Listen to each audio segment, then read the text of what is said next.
Mais nous avons affaire aux élus. Mais il est pratiquement impossible d'avoir seulement une église des élus, ça n'existe pas. Mais nous avons affaire aux élus. Nous préparons les élus à rencontrer le Seigneur.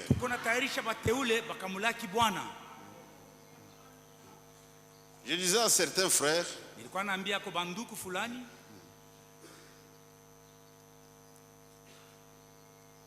il y a des gens qui se font trop de soucis au sein de dénomination.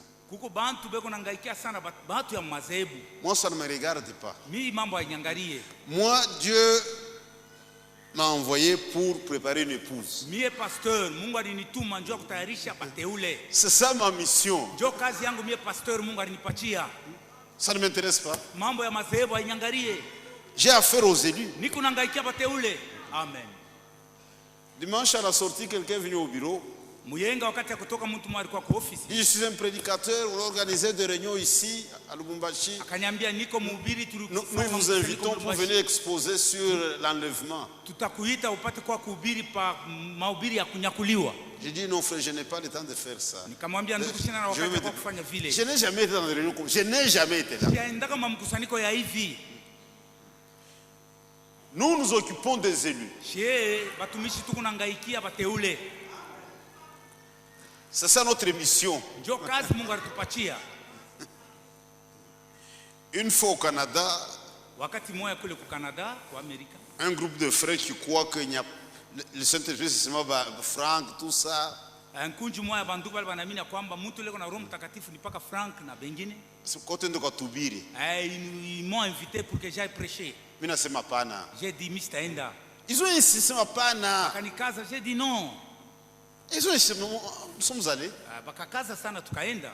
Quand je parlais avec eux, ils jouaient à la religion. Frère, on ne peut pas tromper Dieu. Maintenant, Dieu a permis que je fasse une course avec le fils du prédicateur, du pasteur là. Lui, ignorant, quand il a parlé, j'ai compris que c'est ça même leur doctrine.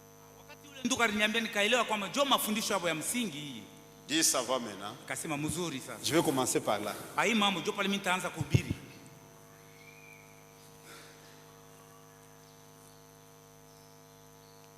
D'après, personne n'est baptisé du Saint-Esprit. Ils attendent ça. Dit quand le Saint-Esprit viendra, celui qui nous convaincra. Comme il n'est pas encore venu, vous comprenez la suite? Donc il n'est pas encore là. On peut tout faire. Mais quand le Saint viendra, lui va nous convaincre.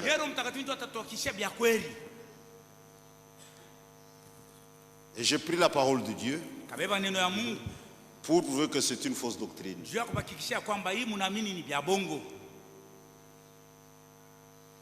Et c'était très grave. Quand je finis, le pasteur était mal à l'aise.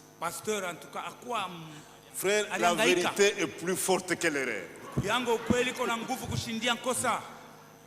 Il était vraiment en difficulté, j'ai vu ça. Il a tenté de récupérer la situation, mais c'était compliqué. Et j'ai vu comment il a souffert. Vous voyez. Il a fait des commentaires. Quand nous sommes sortis, est-ce que je peux avoir ces commentaires-là, la bande-là? Ils n'ont pas voulu me donner ça. Parce que c'était des bêtises. Et j'ai compris. Mes frères et mes sœurs, Jésus revient bientôt. Nous sommes le groupe des élus. Nous avons des promesses à part. Nous avons une nourriture à part. Nous avons des choses à part.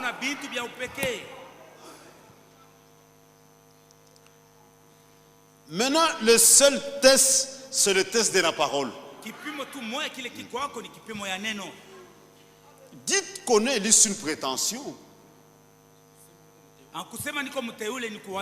C'est une confession. Mais ça ne suffit pas. Il faut passer par le test. Regardez même la vie chrétienne. Dieu permet que nous passions par des tests. Toutes sortes de preuves. La foi doit être testée. Je parlais avec un frère. C'est un frère, on a volé son minibus Yas. Il y a plus de semaines. Yas. Un nouveau bus. Quand il l'a acheté, il est venu chez moi, on a même prié pour ça. On a volé. Le frère était trouvé pasteur. Je ne comprends plus rien. Je suis correct avec Dieu. Je peux le dire, même dans ma marche. Dis même malgré ça. Job était correct. Dieu a permis qu'il soit testé. Si c'est un test, à la fin, il y aura une bénédiction. Quand nous marchons, parfois Dieu nous corrige. Mais devant une preuve, je dois m'arrêter. Est-ce une correction ou c'est un test? Si c'est à la fin, il y a une bénédiction. Satan est allé vers Dieu. Dieu est bien et bon. Mungu ni mwema. Dieu n'a pas chassé. Ils conversaient comme des amis. As-tu vu mon serviteur Job? C'est comme une provocation. C'est nous intègre, nous bien, craignant Dieu. Et Dieu vantait Job. Dieu vantant un homme. Tu sais, tu l'as béni, il a tout. Non. C'est un vrai croyant. Que je le teste. Va le tester. Dieu a autorisé. Frère, on a détruit sa richesse en un jour. Il y a des frères comme tout $1000 il y a de ces frères quand s'ils perdent $1000 où est Dieu? J'ai perdu mon argent. Toute la richesse en un détruite.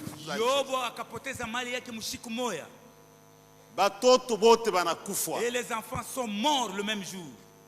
C'est ça l'héritage d'un homme. Même le messager dit un feu est venu du ciel. Ce n'est pas Satan ni Mungu wa kule.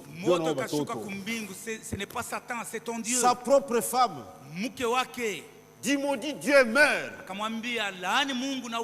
Il est resté ferme. Il y a des gens, quand tout marche bien, sont de bons chrétiens. Une fois qu'il perd son enfant, oh, Dieu n'existe pas. Dieu n'est pas miséricordieux. Quelle foi que vous avez. Les épreuves sont nécessaires à l'expérience chrétienne. Un chrétien sans épreuve, il n'a pas d'expérience. Et la foi doit être testée. Dieu teste notre foi. Mais Dieu ne peut pas tester ta foi en t'envoyant une prostituée. C'est le test de la parole.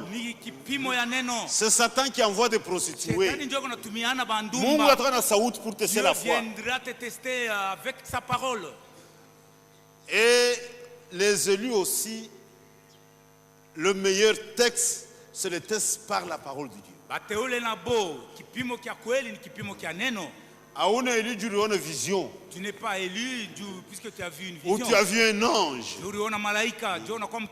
Ou tu as entendu une voix audible. Ou parce que je suis pasteur. Donc je suis. Ce n'est pas ça. C'est le test de la parole de Dieu. Regardez mon frère Branham lui-même. Dit un prophète. Le dernier test, c'est le test de la parole.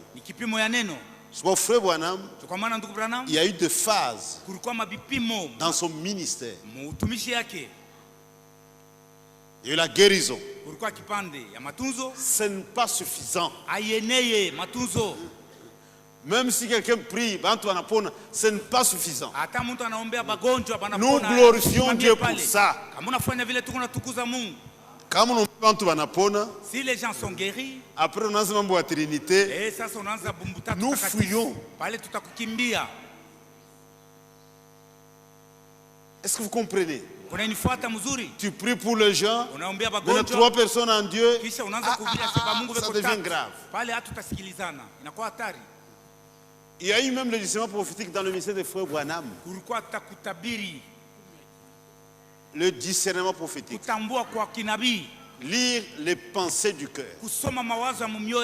Ça, un homme ne peut pas le faire. Même Satan est incapable de lire les pensées qui sont cachées dans mon cœur. Pas comme il a fait. Si je parle, Dieu seul est capable de faire ça. On a vu ça dans la vie de Fouana. Mais la dernière phase, c'était l'ouverture de la parole. Dieu confirmation et à mwisho. La dernière confirmation. Jésus lui-même, après sa résurrection, il rencontre les disciples. Ils étaient empêchés de les reconnaître. Pourquoi triste? La tristesse n'est pas la foi. Jésus ne les a pas vantés pour autant. Ne connais-tu pas ce qui s'était passé à cause de sans Jésus? Intelligence, dont le cœur est lent à croire ce que les prophètes ont dit.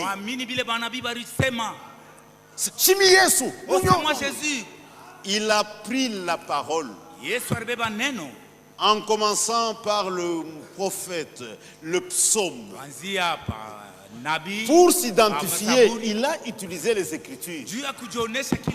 Pas un miracle.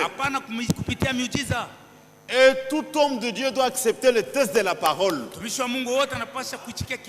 Nous devons accepter le jugement de la parole de Dieu. Je dois être capable de prouver que ce que je prêche, ce que j'enseigne est conforme aux Écritures. Si tu as écouté une voix audible, ça c'est pour toi. Mais nous, c'est la parole. C'est ça le dernier test. Même pour les élus, c'est ça. Comment est-ce que vous réagissez à la parole de Dieu? C'est ce qui est déterminant. Un élu prend toute la parole. Un élu ne néglige rien. Attaque tout l'autre. Pour l'élu, ça compte.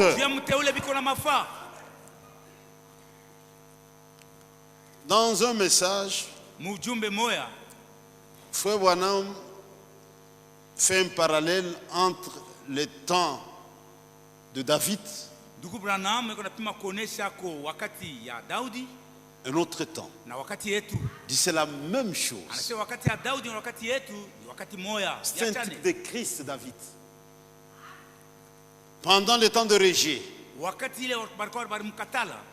mais il y avait un petit groupe qui marchait avec David. Dis ce qui se passe dans notre temps. Les dénominations ont rejeté le Christ. Christ est en dehors de l'église. Il essaie d'entrer. Mais vous avez un petit groupe qui marche, c'est le groupe des élus. Et ils avaient la compréhension spirituelle de la situation. Dit cet homme qui est rejeté, mais il reviendra en puissance. Jésus qui est rejeté, il revient en puissance. Regardez ce petit groupe qui marchait avec David. La vie de David loin de sa patrie, loin de sa nation. Il a eu seulement un désir. Dit qui me fera boire cette eau de Bethléem? Frère, David exprime seulement un désir. Mais pour les gens qui étaient autour de David, les élus, qui l'entouraient, pour eux c'était devenu un ordre. Le désir de David était devenu un ordre pour les élus. Ils sont allés chercher cette eau au prix de leur vie. Frère, aujourd'hui les élus ne discutent pas. Les élus croient la parole de Dieu. Même un simple désir de Dieu pour eux, c'est un ordre.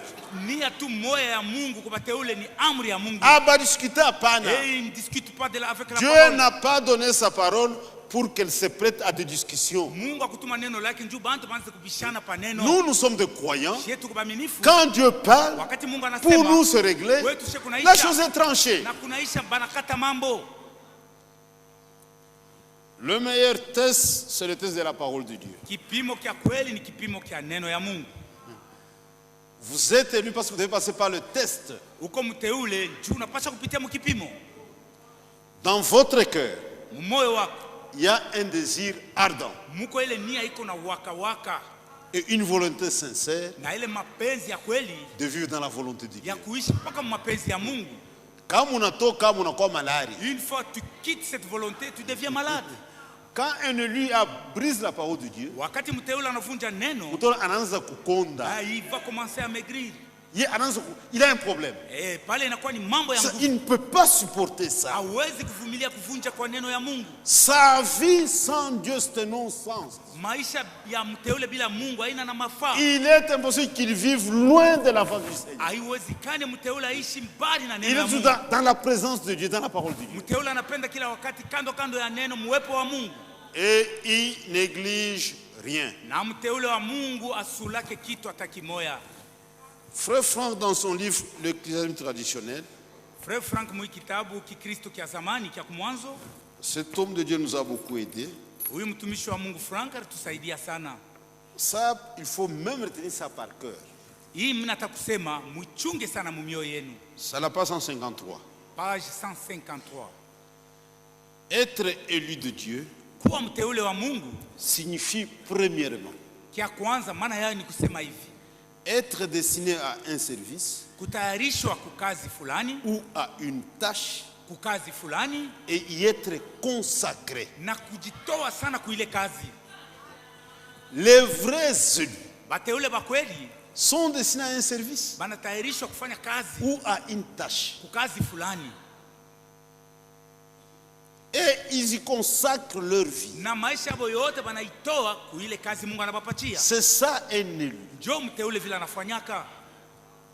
Frère,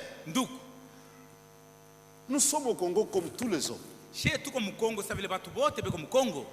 Mais nous sommes différents des Congolais. Tout qu'on a nous avons nos affaires que les Congolais ignorent. Même si les choses arrivent, où est-ce qu'on est concerné? Tu es dans un autre programme avec Dieu. Ceci est très très important. Il y a un plan, il y a un programme. Je commence par un exemple terre à terre. Quelqu'un qui est destiné à atteindre Kinshasa. Destination Kinshasa. Il prend l'avion. L'avion décolle. Quand on a quoi crash, tous mourront. Parce que destination yake ni Kinshasa. Batamulokota mujima. On va le retrouver. Na vile atafika mu Kinshasa. C'est ça sa destination. Il ne peut pas mourir au cours de la route. Ça n'existe pas. Parce qu'il a une destination, c'est Kinshasa.